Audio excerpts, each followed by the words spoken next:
चटकदार बाय मोहिनीमध्ये आपले सर्वांचे स्वागत आहे। शिळ्या पोळ्यांचा काला करून कंटाळा येतो, तर त्याकरता एक वेगळी रेसिपी जी आपल्यालाही आवडेल आणि मुलंही आवडीने खातील आणि पोळ्या वायाही जाणार नाही अशी ही सुंदर आणि हेल्दी रेसिपी आपण बनवणार आहोत। ही रेसिपी करायला अगदी सोपी आहे, वेळही अगदी कमी लागतो आणि सामग्रीही कमी लागते। अशाच नवनवीन आणि चटकदार रेसिपी पाहण्यासाठी चटकदार बाय मोहिनीला सबस्क्राइब करायचं आहे आणि बेल आयकॉनवर क्लिक करायचं आहे, म्हणजे नवनवीन व्हिडिओज हे तुमच्यापर्यंत पोहोचू शकतात। चला मग तर आपण रेसिपी बनवायला सुरुवात करू। तर रेसिपी बनवण्याकरता आपण काय काय साहित्य घेतले हे पाहूयात। या ठिकाणी काही शिळ्या पोळ्या घेतलेल्या आहेत, साजूक तूप घेतलेला आहे, शेजवान चटणी घेतलेली आहे आणि ह्या ठिकाणी सलाड घेतलेला आहे, टोमॅटो, काकडी आणि कांदा घेतलेला आहे, मीठ घेतलेला आहे आणि चाट मसाला घेतलेला आहे। तुम्हाला हवं असेल तर सलाड मध्ये तुम्ही बीट किंवा गाजरचाही वापर करू शकता किंवा पत्ता कोबीही वापरू शकता। पोळीला शेजवान चटणी लावून घेऊ।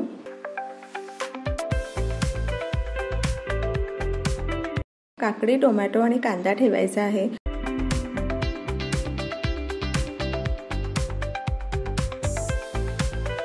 सलाडवर चिमूटभर मीठ घालायचं आहे आणि चाट मसाला घालायचा आहे आणि पोळी फोल्ड करून घेऊ।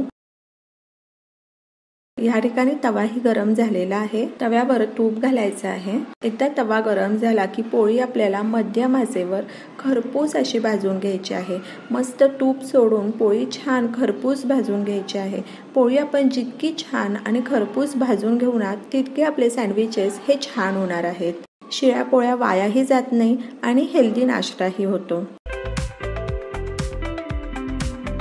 अशाच प्रकारे आपण सर्व सँडविचेस बनवून घेऊ। सर्वात महत्त्वाचं आहे की सँडविचेस आपले जर क्रिस्पी झाले तरच ते खायला छान लागणार आहे, त्यामुळे पोळी भाजायला थोडा वेळ लागणार आहे। सँडविच आपण मस्त खरपूस तूप सोडून छान भाजून घेणार आहोत।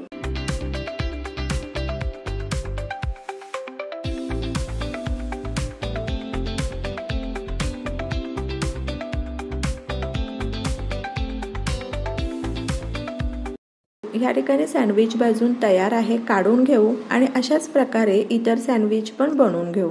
तुम्ही पाहू शकता अगदी छान खरपूस आपण सँडविच भाजून घेतलेले आहेत, त्यामुळे ते अगदी क्रिस्पी लागतात आणि क्रिस्पी सँडविचेसच खायला छान लागतात। सँडविच पिझ्झा कटरने कट करून घेऊ। हे सँडविच तुम्ही असेच खाऊ शकता किंवा टोमॅटो सॉस बरोबर सर्व करू शकता। अशा प्रकारे आपले शिळ्या पोळींपासून कुरकुरीत सँडविचेस तयार आहे। सँडविचेस अप्रतिम झालेले आहेत। तर अशा प्रकारे तुम्ही सँडविचेस करून पहा आणि मला सांगा कसे वाटले ते। तर अशाच नवनवीन आणि चटकदार रेसिपी पाहण्यासाठी चटकदार बाय मोहिनीला सबस्क्राइब करायचं आहे आणि बेल आयकॉनवर क्लिक करायचं आहे, म्हणजे नवनवीन व्हिडिओज हे तुमच्यापर्यंत पोहोचू शकतील। आणि वेळात वेळ काढून तुम्ही माझी ही रेसिपी पाहिली तर त्यासाठी तुमचे खूप खूप खूप धन्यवाद। पुन्हा भेटूया अशाच एका नवीन रेसिपी बरोबर।